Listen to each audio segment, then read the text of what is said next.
Nagaan Waaqayyoo hunduma keessaniif haa ta'u, akkam jirtu nageenya Waaqayyoo lafa jirtanitti isiniif haa ta'u jechaa. Ani luba Darajjee Tashoomaan jedhama.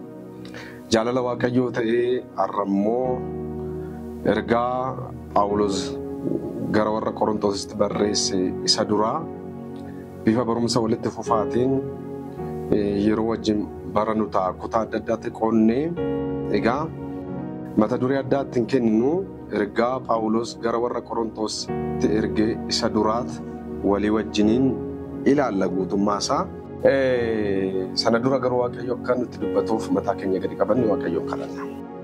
Yaa Waaqayyoo abbaa keenya waaqa keenya maqaa gooftaa keenya maqaa Yesuusin jettee nu wajjin ta'uun nu gargaaruun fedhaaf jaalala kee haa ta'u. Warra si dhaga'aniif ayyaana kee baay'isi. Anas na gargaari dubbii kanaan darbii nu barsiisi nutti dubbadhu. Wanti qabamu malee haa qabamu, hojiin seexanaa haa diigamu. Araara keetiin anaaf saba kanatti mul'adhu. Maqaa gooftaa Yesuusin kanan qophaa'e gararraatti saba kanatti akka dubbadhu na gargaari. Warra dhaga'aniif ayyaana kee baay'isi. Jenneessi kadhannaa maqaa gooftaa keenya maqaa Yesuusin jedhii. Ameen. Ergaan gara warra Qorontos duraa kana kan barreesse akkuma beekamu ergamaa Phaawulos akka ta'e boqonnaa tokko lakkoofsa tokko hanga lamaa keessatti ifatti kaa'ameera. Gaafa boqonnaa tokko lakkoofsa tokko hanga lamaa dubbistan eenyu akka barreesseef eenyuuf akka barraa'e kutaa sanarratti arganna. Kanaafuu kan barreesse ergamaa Phaawulos ergaan gara warra Qorontos inni duraas inni lammaffaas waldaa Waaqayyoo isa mandara Qorontos keessa jirtuuf akka barreeffame achuma boqonnaa tokko lakkoofsa tokko lamarratti argama. Kan barreeffame waldaa Waaqayyoo ishee mandara Qorontos keessa jirtuuf barreeffamedha. Kutaa kanarraa akka hubannutti waldaan kan namaa miti. Waldaan kan Waaqayyooti. Waldaan Waaqayyoo iddoo garaagaraa kan jiraatu. Waldaan tun amma waldaa Waaqayyoo mandara Qorontos keessa kan jiraattudha. Waldaan bakka barbaadde haa jiraattu. Maqaa naannoo sanaanis haa waamamtu malee waldaan kan Waaqayyoo akka ta'e asumarra immoo hubachuun baay'ee barbaachisaa ta'a. Egaa barri itti barreeffames gaafa laallu egaa ni tilmaamama naannoo bara 55 dhaloota Kiristoosiin booddee akka barreeffameen tilmaamama. Magaala Efesoon keessa otoo jiraatu ergaa kana akka barreesse in yaadatama. Keessumattuu Qorontos duraa boqonnaa 16 naannoo lakkoofsa 8 gaafa laaltan magaala Efesoon keessa jiraachaa ture ammas xiqqoo achi turuudhaaf akka kaayyoo qabu ibsa waan ta'eef magaala Efesoon keessa taa'ee ergaa kan akka barreesse beektonni itti walii galu. Inni qabxiin guddaan nuti ilaaluu qabnu ka'umsi barreeffamichaa maa hin jedhu. Phaawulos ergaa warra Qorontos isa duraa kanatti barreessuudhaaf maaltu isa kakaase? Maaltu isa kakaase yoo jenne ka'umsi barreeffamu ergaa gara warra Qorontos inni duraaf waan lama akka ta'e hubachuu ni dandeenya. Waan lamatu isa kakaase. Ka'umsa kan ta'e waan lama. Inni jalqabaa oduu yookaan odeeffannoo maatii adde qoleerraa dhaga'eetu isa kakaase. Maatii adde qolee keessaa gara Phaawulos dhufanii oduu tokkotti himan yookaan immoo odeeffannoo tokkotti kennan rakkina waldaa keessa jiru itti himan. Odeeffannoon dhagee fakkeenyaaf waan gurguddaa sadan tokko kaasuu hin dandeenya. Maatii adde qoleerraa odeeffannoon ni dhagee oduun ni dhagee sanaaf deebii kennuudhaaf inni barreesse waan gurguddaa sadii ilaaluu hin dandeenya. Fakkeenyaaf wal qoqqooduun amantoota gidduu akka jiru odeeffate. Eenyurraa? Maatii adde qoleerraa. Sanduwaayyuu miti namoonni halalummaatti jiraatan waldaa Qorontos keessa akka jirus immoo hin odeeffate. Kanas kan itti hime wal qoqqooduun akka isaan gidduu jiru halalummaan akka waldaa Qorontos keessa jiru kan odeeffate maatii adde qoleerraa. Sanduwaayyuu miti immoo kan inni odeeffate waladheessuun amantoota gidduu akka jiru. Amantoonni wal komatu, wal qoccoluu, waladheessa isaanii immoo wal isaanii gidduutti hiikotoo hin taane biyya lafaatti warra qajeelota hin taane gidduutti gadi baasanii akka maqaa Waaqaa arrabsiisaa jiran odeeffannoo kana waan dhageef sana sirreessuudhaaf barumsa dabalataa, qajeelfama dabalataa, gorsa dabalataa kennuudhaaf jedhe kana barreesse. Ka'umsi isaa kana. Inni lammaffaa kan isa kakaase gaafii gaggeessitoonni waldaan Qorontos gaggeessan Phaawulosiif caafanii erganiif deebii kennuudhaaf. Gaggeessitoonni waldaa Waaqayyoo ishee mandara Qorontos keessa jiraatan gaggeessan gaafii qabu. Waan sirrachuu qaban qajeelfama dabalataa, barnoota dabalataa waan barbaadaniif gara Phaawulositti erganii kana akka maa goonuudhaaf jedhan inni immoo sanaaf deebii kennuudhaaf isaanii barreesse. Fakkeenyaaf gaafii gaafataman keessa seerri gaa'ila warra amantootaa maal ta'uu akka qabu. Gaa'illi amantootaa kan warra biyya lafaarraa akkamitti adda ba'uu qaba? Seerri isaa maal ta'uu qaba? Abbaa manaa fi haati manaa akkamitti wajjin jiraatu? Qeerroon akkamitti jiraata? Qarreen akkamitti jiraatti? Kan abbaan manaa irraa du'e akkamitti jiraachuu qabdi? Kan haati manaa irraa du'e akkamitti jiraachuu qaba kan jiru waa'ee kanaaf irrina jira waan ta'eef irrina sana guutuudhaaf jedhanii maal gochuu akka qaban gorsa dabalataa waan gaafataniif sanaaf deebii kennu. Kan isaan barreessanii gaafatan keessa inni kan biraa immoo waa'ee qalma waaqayyolii tolfamaaf dhiyaatan nyaachuuf wal qabatee mormii ture. Nyaachuun hin danda'ama cubbuu miti, nyaachuun hin danda'amu cubbuudha waliin jechaa ture waan ta'eef sana deebisuuf jecha qalma tolfuu waa'ee qalma waaqayyolii tolfamaaf dhiyaatu nyaachuu wal qabatee maal jettaa barnoota dabalataa qajeelfama dabalataa nuu kenni waan jedhaniif sanaaf deebii kennuudhaaf jedhee akka inni kana barreesse. Kanaaf kaka'umsa isaa waan lama odeeffannoo dhaga'eef gaafii gaafatame sanaaf deebii kennee jira. Ka'umsa duwwaa miti kaayyoos qaba. Ergaan gara warra Qorontos inni duraa kun gaafa barreeffamu yookaan Phaawulos gaafa barreessu kaayyoo qaba. Kaayyoon isaas kaayyoo gurguddaa lama. Kaayyoon inni jalqabaa gaafii gaafatame sanaaf deebii gahaa kennu, gaafii gaafatame sanaaf qajeelfama dabalataa kennu, gaafii gaafatame sanaaf barumsa dabalataa kennee hirrina waldaa kiristaanaa guutuudhaaf jedheetti barreesse. Kaayyoon isaanii jalqabaa kan.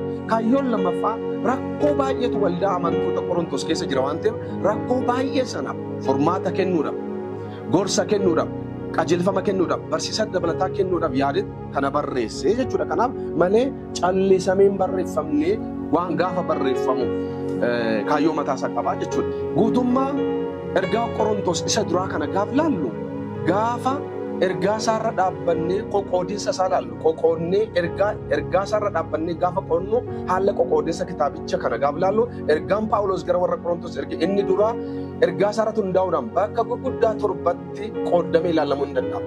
Phaawulos ergamaan Phaawulos ergaa gara warra Qorontos isa duraa kanatti gaafa barreessu qabxii gurguddaa torba tuquudhaaf yaaleera. Ergaa gurguddaa torba dabarsuudhaaf yaaleera.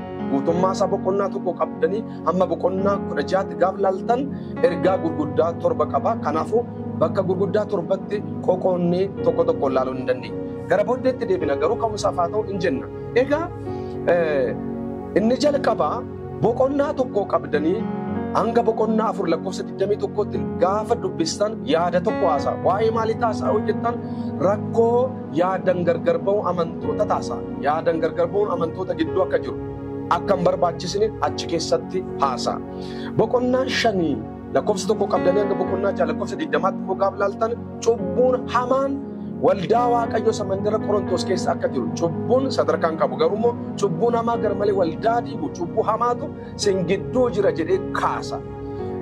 Boqonnaa 7 guutummaa boqonnaa 7 lakkoofsa 1 hanga 40 gaaf laaltan immoo qajeelfamaaf barsiisa dabalataa waa'een gaa'ila amantootaa wal qabatu akkam ta'u akka qabu achirratti immoo ibsaa jechuudha.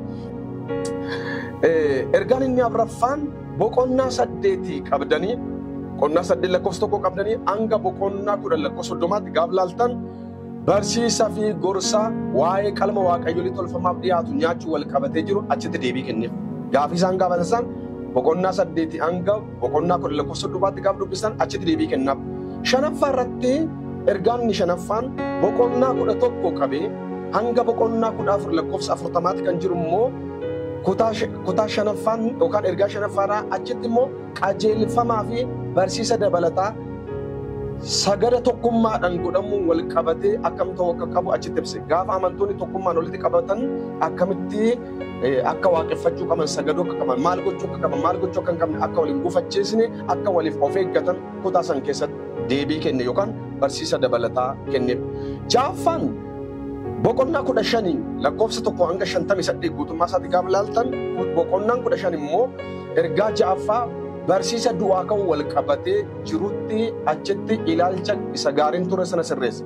Du'aa ka'uun hin jiru waan jedhutu ture waan ta'eef Yesuusin du'aa ka'eera jedhaanii Yesuus erga du'aa ka'een immoo du'aa kaaneerradhaan achitti yoo Yesuus Kiristoos du'aan kaane amantiin keenya lallabni keenya akkasumaan jedhee kutaa san keessatti deebii kana deebisa. Torbaffaa fi inni dhumaa boqonnaa 16 lakkoofsa 1 qabdanii hanga lakkoofsa 4tti gaafa laaltan gargaarsa amantootaaf godhamuu qabu akkamitti akka ta'uu qabu ibsaa.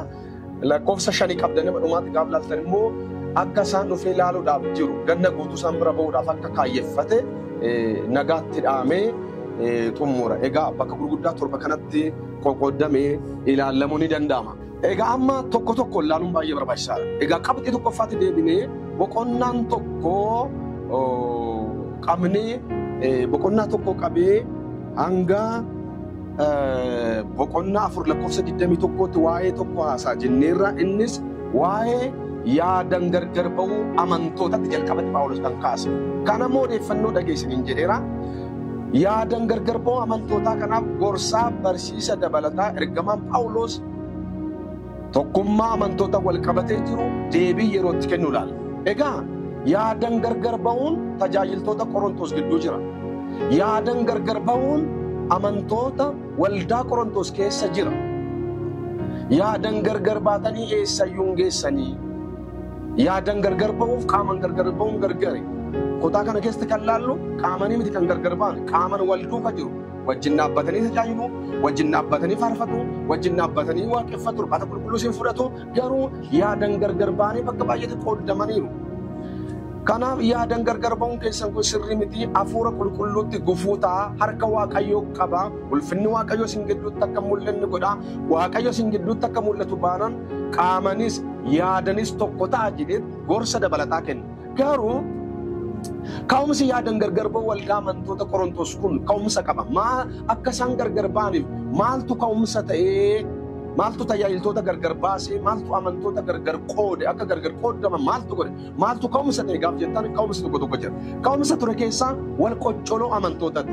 Humna qabu isa humna hin qabne qoccolaa, kan qabeenya qabu isa qabeenya hin qabne qoccolaa, kan beekumsa qabu wallaalaa qoccola. Hundumtuu akka walirra jirutti wal qoccola. Wal qoccoluutu amantoota gidduu jira. Wal qoccoluun amantootaa kun immoo yaadan gargar ba'uudhaaf ka'umsa ta'edha. Kanaaf amantoonni yaada wal qoccoluun qaban sababni isaa waan biraati yoo gargar baaneyyuu nu hundumti keenya Kiristoosiin tokko waan baay'ee hin gargarre qabeenyaan beekumsaan umuriidhaan saalaan waan garagaraan gargar ta'uu dandeenya. Garuu wanti tokko nu godhu jira. Kiristoosiin qabaachuun keenya tokko nu godha. Inni immoo hundaa ol caala waan ta'eef namni kan Kiristoos ta'ee wal qoccoluun gaarii miti jedha. Ka'umsi inni kan biraa abaluuti caalaa fi ani kan abaluuti jechuutu amantoota gidduu jira. Keessumattuu Phaawulosin Aphiloosii fi Phexros yookaan Keefaa ka'umsa godhataniiti wal falmu. Keefatu caala, lakkee Phaawulostu caala, lakkee Aphiloostuu irra lallabanii tajaajiltoota wal dorgomsiisanii in caala jechuun jira. In caala duwwaa miti ani kan abaluuti jedhanii garee wayii duuka hiriirutu jira. Bara kanas wanta akkasii kun ni jira. Tajaajiltoota gidduu anatu caala, anatu irra caala lallabaa, anatu irra caala faarfataa, anatu irra caala raajaa, anatu irra jaalatamaa jechuun jira. Sanduwwaas miti. Amantoonnis immoo garee qoodanii kun qeesii duuka, kun wangeelaawii duuka, kun raajota duuka, kun qaamatee duuka wariinanii yeroo dhaabbatan laala. Gaafa akkas ta'u hafuurri qulqulluu hojjechuudhaaf ni rakkata. Wal caaluun hin jiru. Hundinuu ayyaana Waaqayyootiin hojjetu waan ta'eef ka'umsa kan ta'e garuu isa kana. Phaawulos sana sirreessuudhaaf jedhee deebii kenna. Akkam jedhee deebii kenna? Aphiloos eenyu, Phaawulos eenyu, Keefaan eenyu? Maqaa keenyan hin cuuphamne, isin hundinuu maqaa Kiristoos hin cuuphamtanii. Nu isiniif hin fannifamne, Kiristoos isiniif fannifame. Ani nan dhaabee Aphiloos bishaan obaasee, Waaqayyo immoo hin guddiseedha. Inni dhaabee isa obaasee wajjin homaa miti. Wanti guddaa fi iddoo guddaa argachuu kan qabu isa dhaabe, isa bishaan obaasutu hin taane, isa guddise Waaqayyoodha jedhee raawwate. Guddummaa Waaqayyoo ibsee namni hundinuu ija keessan Phaawulos irraa, ija keessan Keefaa irraa, ija keessan Aphiloos irraa kaasaa, ija keessan fannoo Kiristoos irra kaayi jedhee raawwatee ilaalcha jalaa sirreessa. Egaa inni kan biraa ka'umsa kan ta'e kaayyoo kiristinnaa fi hiika fannoo Kiristoos hubachuu dadhabuudha. Keessumattuu Qorontos boqonnaa 1 lakkoofsa isa duraa 17 gaafa laaltan kaayyoo kiristinnaa wallaalan. Kiristoos maaliif akka dhufe? Kiristinnaa jechuun maal jechuu akka ta'e? Fannoo jechuun maal akka ta'e? Hiika fannoo wallaalan. Kanarraa madda gargar ba'uun isaanii sun. Gaafa waa'een fannoo nuu gale, gaafa kaayyoon kiristinnaa nuu gale, waliin qoonnu yaada waliin qoonnu yoo rakkoon nu gidduu jiraatillee hin furraa jechuudha. Inni kan biraa ka'umsa kan ta'e kutannoo dhabuu fi waa'ee Kiristoos seeraan barsiisuu dhiisuu tajaajiltoota. Agartuu tajaajiltootatu rakkoo qaba. Phaawulos akka Phaawulos amma barsiise kanatti Aphiloos barsiisuu qaba ture. Keefanis barsiisuu qaba ture. Keefanii fi Aphiloos akka Phaawulos madeessee barsiisuu kanatti barsiisanii yeroo garee kana diigan mul'atan. Garee of duuga hiriirsisan akka gaariitti ilaalan. Phaawulos garuu garee isaas garee kan biraas hin diige. Waldaa Waaqayyoo takka waldaa Qorontos keessa bakka afur ol qoodanii jiran. Kun kan Phaawulos, kun kan Aphiloos, kun kan Keefas, kun immoo hafuura fakkaataa kan Kiristoos warri jiran jiru. Wanta akka jiran jiru hundi keessanuu kan Kiristoos jedhee barsiisa kanaan ilaalcha isaanii yeroo sirreessu laallaa kutannoon garuu warra kan biran turre kanarraa maddaa jechuudha. Tajaajiltoonni kutannoo qabaannan waan baay'ee sirreessuu hin danda'amu waan ta'eef inni kan biraa ka'umsa kan ta'e ciminni tajaajiltootaa gargaarsa hafuura qulqulluun akka ta'e wallaaluuf tajaajiltootaa fi amantootarraa madda. Abbaan barbaade akka barbaade ta'a tajaajilu. Ciminni sun beekumsa isaa irraa miti. Ciminni sun dandeettii isaa irraa miti. Ciminni sun hundinuu maalirraa yoo jettan gargaarsa hafuura qulqulluutirraa. Namni tokko yoo du'aa kaase cimina isaanii miti. Gargaarsa hafuura qulqulluutiin kaase. Abbaan barbaade akka barbaade ta'a faarfatu. Akka barbaade ta'a raaju. Ibiddallee haa buusu. Maqaa namaa isaa waamu. Waan barbaade haa godhu. Waan godhe kana hunduma cimina isaan godhu tun taane gargaarsa hafuura qulqulluuti. Otoo hafuura qulqulluun hin gargaarre tajaajiltoonni homaa gochuu akka hin dandeenye. Tajaajiltoonnis beekuu qabu, amantoonnis beekuu qabu. Kana beekuu wallaaluurraan. Kanaafuu abaluuta caala jechuun kun achiman. Inni kan biraa amantiitti xobbee ta'uudha. Ana caalaa balu caala jedhanii kana wal qooduun amantiitti xobbee ta'uudha. Dubbii hafuuratti daa'ima ta'uudha. Phaawulosin boqonnaa tokko lakkoofsa Qorontoos duraa boqonnaa 3 lakkoofsa 1 hanga 7 gaaf laaltanii isin amantiitti xobbeedha. Kichuudha. Ammayyuu aannan dhudduu lafee nyaachuudhaaf hin geenye nyaata jabaa nyaachuudhaaf hin geenye nyaanni jabaan kan warra gahaniiti. Aannan hin jiraachuun kan daa'imaati. Sin daa'ima ammallee hin guddanne jedhee raawwate jara kana yeroo qeequ laalla. Inni kan biraa hundee kiristaanaa isa jalqaba kaa'ame eeganii tajaajiluu dadhabuu tajaajiltootatti.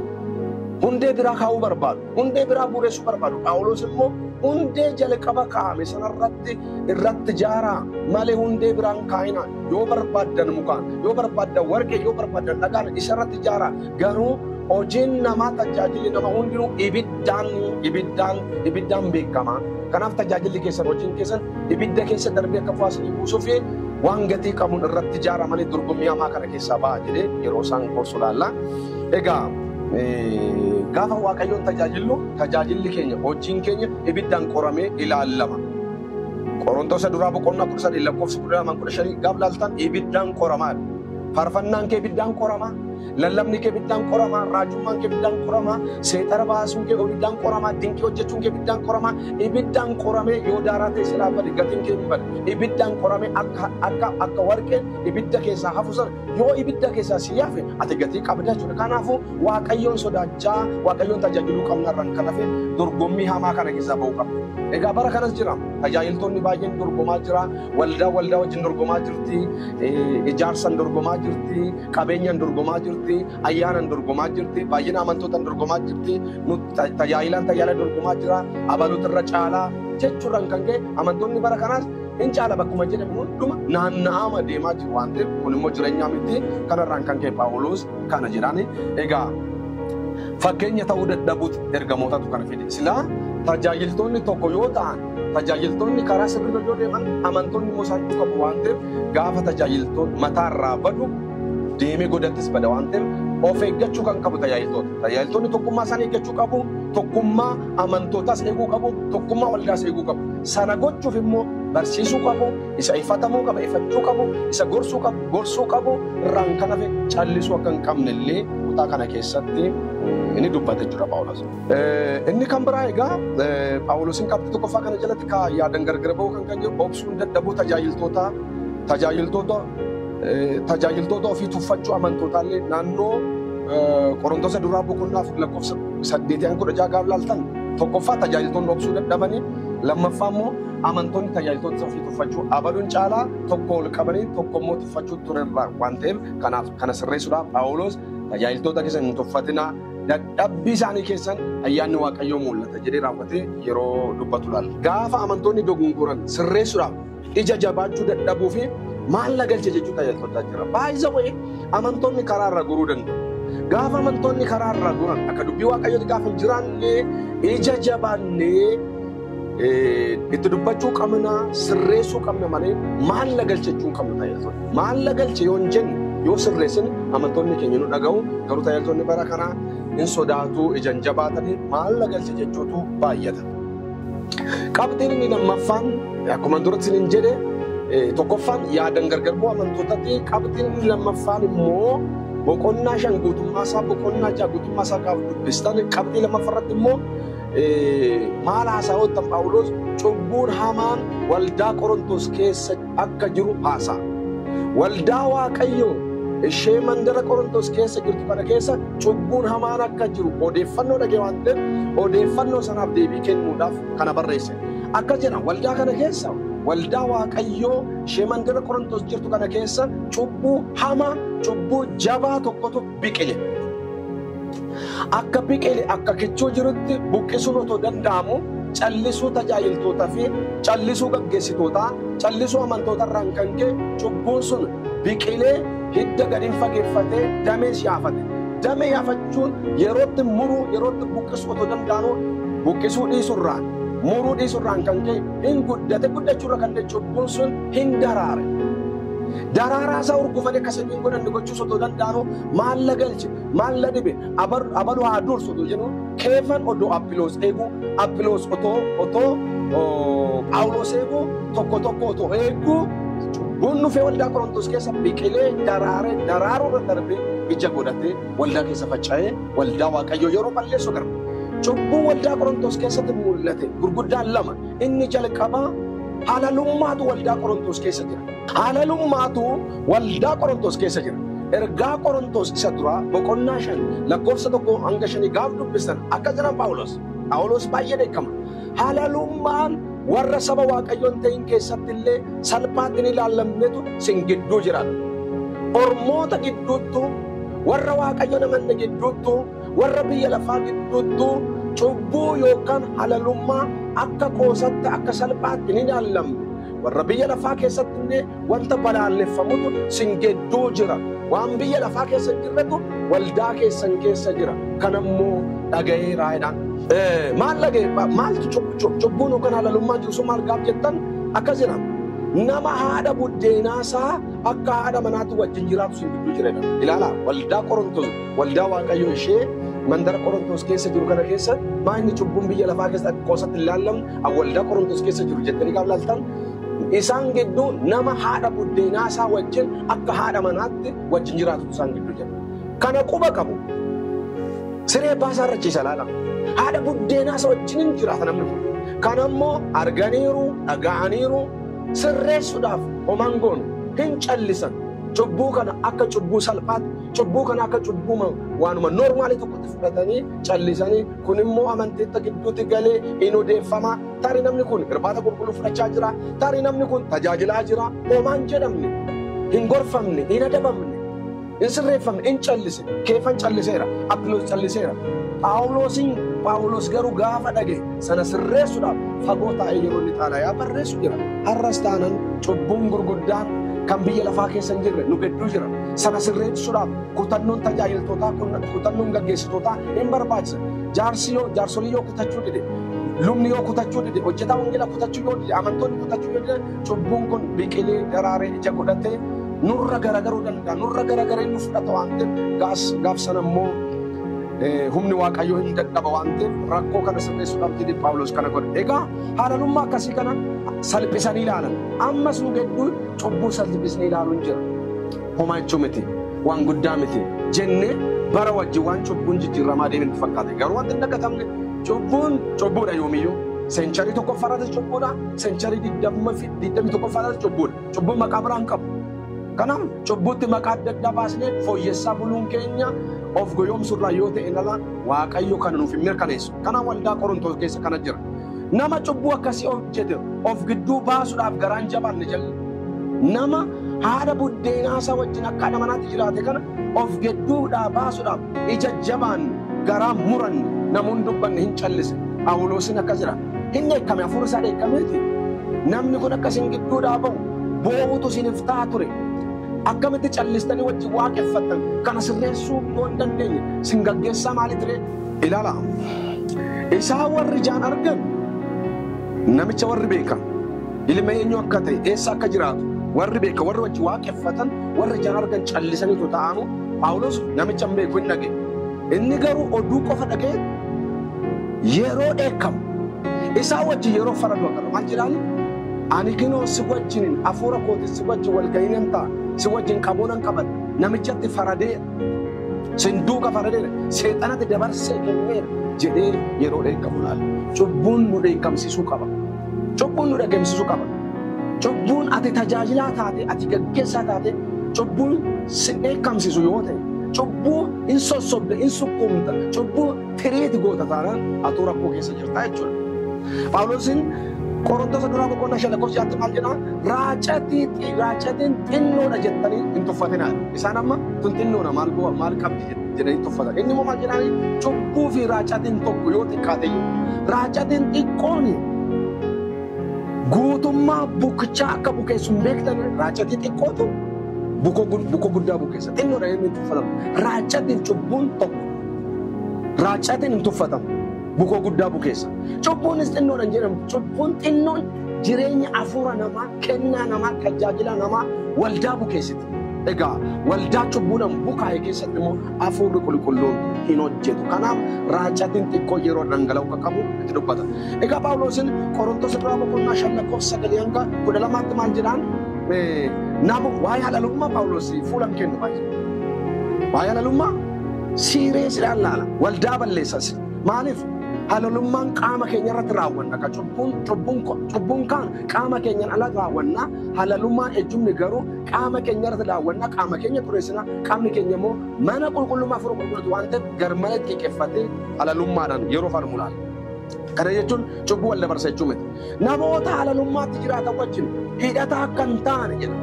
Namoota halalummaatti jiraatan wajjin hidhata akka hin taane caaffata koo kanaan duraa keessatti sinitti meera jedha. Garsiikee moo maal jedha? Ani amaneera jechaan nama halalummaatti jiraatu. Ani amaneera jechaan nama sun. Ani amaneera jechaan nama haatu. Ani amaneera jechaan nama cubbuu hojjetu. Nama gaa'ela dhaabu. Nama sagaagalu wajjiniin. Nagaan gaafatina. Hidhatan qabaatina. Wajjinillee buddeena nyaatina. Wajjinin bulina wajjin oolina. Nama sadi gargar baay'ina. Nama akkamii? Nama amaneera jechaan cubbuu akkasii hojjetu. Har'as jiru. Warri namanni immoo hojii isaaniiti. Namni amane garuu akka dubbii waaqatti bulu. Namni amane garuu amaneera jechaa kan sobu hin jiru. Amaneera jechaa niitii lama sadii kan fuudhan jiru. Amaneera jechaa kan sobu. Amaneera jechaa kan nama ajjeesu. Amaneera jechaa kanatu kan saamu. Malaamaltummaa kan fudhatu. Gaa'ila namaa kan diigu. Amaneera jechaa biyya kan diigu hin jiru. Waan waaqni hin jaallanne kan hojjetu hin jiru. Nama akkasii miseensa jettanii lakkaawwatana. Ari'aadha Phaawulos. Maqaa waldaa balleessu waan ta'eef namoota akkasitti irratti gara jabaachuu qabde. Egaa waldaan yeroo tokko namoota amane jechaa waan barbaadan hojjetan kanatti garaan jabaatan taane kurnoo isaan ilaalanidha. Kurnoo isaan kaffalan furdaadhaa qabeenya gurguddaa kennuu waan garagaraa sodaatan ta'uu danda'a. Barbaachisaa miti. Phexroosii yeroo tokko garaa jabaatee atis horiin keessa badi jedheera. Waa'ee horii yaadda'uu hin qabnu.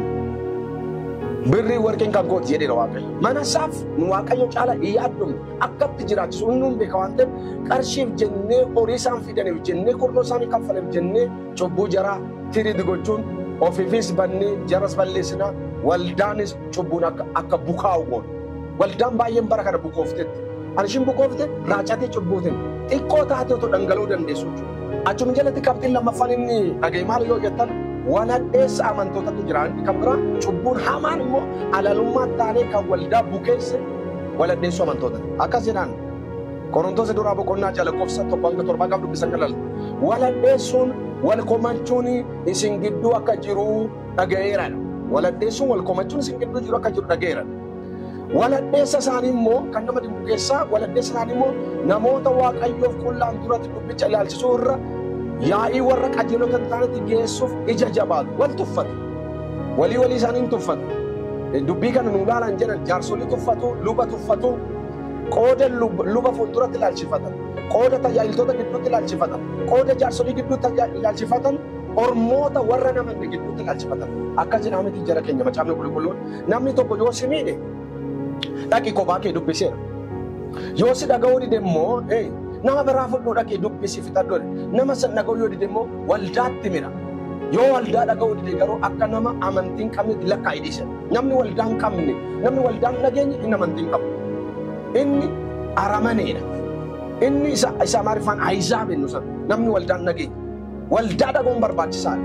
Waldaa jechuun immoo manaa miti. Waldaa jechuun jaarsoleedha. Waldaa jechuun luboota. Waldaa jechuun hojjettoota. Waldaa jechuun amantoota. Wal tuffatu waldaa Qorontos namni nu gidduudha dubbii kun jiraniin ormoota gidduutti iccitii isaanii gadi baasanii bukeessu. Kanarraan kan ga'e ormoonni immoo waldaa Qorontositti hin kolfu. Waldaan Qorontosis akka isheen tuffatamtu godhe. Waldaan koo hin kabajamti, ni sodaatamti. Akka waldaan namni akka abbaan barbaade borcu, akka abbaan barbaade ishee tuffatu, namoonni namanne waldaa irratti arraba isaanii akka dheeressu kan godhu ulaa aniif sin bannu. Kanaaf Phaawulos sassareessuuf jedhee boqonnaa ja'a lakkoofsa 2 maal jedhaanii warri Waaqayyoof qullaan biyya lafaatti akka faradan hin beektaniire. Isin biyya lafaatti hin faradhu argatee immoo dubbii xixinnaa ilaaluudhaaf hin taataniire. Akkamitti dubbii xixinnaa hiikuu dadhabdan? Dubbii xixinnaa obboloota gidduu jiru, dubbii xixinnaa isin gidduu jiru hiikuu dadhabdan. Namni dubbii xixinnaa hiiku isin gidduu jiru jedhee raawwatee ilaaluu danda'u hin jiruure. Namni hin jiru, namni mataa qabu isin gidduu namni bilchaatan. Akkamitti nu ogoo ormoota fuudhaaf jennee yaannaa akkamitti dubbii xixinnaa ilaaluudhaaf dadhabdan jedhaan Phaawulos. Namni dhabamee miti baay'isawee wal tuffatu. Ergamootattuu hin farannedhaan ergamootattuu hin farannedha. Egaa dubbii akkasii erga qabaattanii attamitti warra waldaa keessatti dubbii isaanii hin fudhatannetti lakkoofture jedhaan lakkoofsa 4 irratti boqonnaan ja'a lakkoofsa 4 irratti maaf akkasii wal lakkooftureedha. Kanas isin qaanessuuf hancaafedha. Qorontos inni duraa boqonnaan ja'a lakkoofsa 5 kanas isin qaanessuuf hancaafedha. Agartu jajjabeessuuf miti isin qaanessuuf hancaafedha. Dhugumadha. Namni beekan dubbii obboloota gidduu jiru firdii kennuu danda'u tokkichillee isin gidduu hin jiruureedha. Tokkichillee akkamitti jaarsolii meeqatu jiru, daaqonaan meeqatu jiru, ergamoonni meeqatu jiru, tajaajiltoonni meeqatu jiru, namni dubbii xixinnaa hiikuu danda'u namni beekan tokkichillee isin gidduudha dhabaman. Beekan nu gidduudhaan dhabamne wal tuffii jira. Beektota baay'ee qabna, galanni Waaqayyoof haa ta'u, kan baratan macaafa hiikanii kan barsiisan. An baay'ee yoo dubbatan dubbii isaanii lafa hin buune ormi kan kajeelu namoonni akkasii nu gidduu jiru. Garuu wal tuffanna. Phaawulos sin qaanessuuf jedheen kana caafe ofitti kofalchistan jedhaan. Qorontos inni duraa boqonnaan ja'a lakkoofsa 7 kan dhaltan fuula yaa'itti wal geessuun keessan iyyuu dadhabbii keessan agarsiisan. Ormoota gidduutti dubbii keessan jaarsummaan laalchifachuun keessan iyyuu cimina keessan miti dadhabbii keessan agarsiisaa. Asumatti wal sukkumtanii dubbii keessan hiikuu qabdan malee bakkeetti gadi baastanii maqaa Waaqayyoo akka arrabsamu gochuu hin qabdan. Waldaan akka tuffatamu gochuu hin qabdan jedhee Phaawulos kana sirreessuudhaaf godhe. Indoo maal jedhaanii daba yoo isin irratti hojjetan maaliif hin obsitan jedha. Qooda maqaa Waaqaa arrafamu, qooda waldaan kiristaanaa ormoota gidduutti akka tuffatamtu godhamu maal ta'a yoo obsuu dandeessan jedhee isaan gorsa. Innaa gaalamootummaatti of eeggadhaa baqadhaadha. Innaa keessattuu boqonnaan Qorontos inni duraa boqonnaan ja'a lakkoofsa 8 akkasa dhagni keessan mana qulqullummaa hafuura qulqulluu isa sin keessa jira ta'uu isaa hin beektaniire. Baay'ee dhaggeeffadhaa. Nuuni mana qulqullummaa hafuura Waaqayyooti. Halalummaa gaafa hojjennu hafuura santu gadda. Gaafa waladheessinu hafuura santu gadda. Macaafni qulqulluun immoo hafuura qulqulluu isa guyyaa fayyinaattiin chaappeeffamtan mallatteeffamtan hin gaddisiisinaadha. Aniif sin hafuura qulqulluu gaddisiisaa jiraanna. Hafuura qulqulluu gaddisiisaa immoo eessa keenya? Kanaaf waldaan bakka jirutti kan dhaabbatte humni Waaqayyoo nu gidduutti kan hojjechuu dide. Kanaaf forjidiin sobni kan baay'ate. Kanaaf waan dhugaan nu gidduudhaa dhabame sobni kan baay'ateef maaliif yoo jettan hafuura qulqulluu gaddisiisne. Kanaaf macaafni qulqulluun kan inni jedhu waladheessaa keessan sirreeffadhaa jedhee dubbata. Egaa dubbii dhageenya kana Waaqayyo gooftaan nuuf haa eebbisu. Egaa dubbii dhageessan kanaan mee ofaa ilaallu, waldaa keenya yaa ilaallu. Har'a halalummaan nu gidduu hin jiru. Har'a waladheessuun nu gidduu hin jiru. Har'a yaadan gargar baanii wal qooduun nu gidduu hin jiru. Kun jira yoo ta'e akka Phaawulos barreesse kanatti sirreeffannee yaadan tokko ta'uu qabna. Cubboof gidduudhaa baasuu qabna. Irree Waaqayyoo nu duukaa akka hojjetu gochuu qabna waan ta'eef kana akka goonuuf ergaa kana seeraan nagaa namoota biraanis gaa tajaajiltoonni gaggeessitoonni haa dhaggeeffatan. Kaayyoon isaa waldaa bara kana haaressuuf jedhee kan qophaa'e waan ta'eef dubbii kana dhageessanii akkatti hin jiraattan anis akka lallabe kana akkatti hin jiraadhu gooftaan nu haa gargaaru hin kadhanna. Yaa Waaqayyo abbaa keenya akkuma dubbii kanaan yaadan gargar ba'uun sin gidduu jira, wal qooduu sin gidduu jira, alalummaan sin gidduu jira, wal addeessuu sin gidduu jira nun jette akka of qorru dubbii kanaan akka of sirreessinu dubbii kanaan tooratti akka deebinu maqaa gooftaa keenya maqaa Yesuus hin jedhiin nu gargaara. Yaa Waaqayyo amaneera jechaa kan sobu amaneera jechaa otuma tajaajiluu kan ejju otuma faarfattuu kan ejju oduma lallabuu oduma raajuu oduma seexana baasu yaa Waaqayyo cubbuutti kan bobba'e dhaloota akkasitti baay'ata bara keenya kana nu gargaari nu qulleessi akka waldaa Qorontos gargaarte nullee nu gargaari jennee si kadhanna maqaa gooftaa keenya maqaa Yesuus hin jedhiin nu gargaari. Ameen. Gooftaan si haa eebbisu.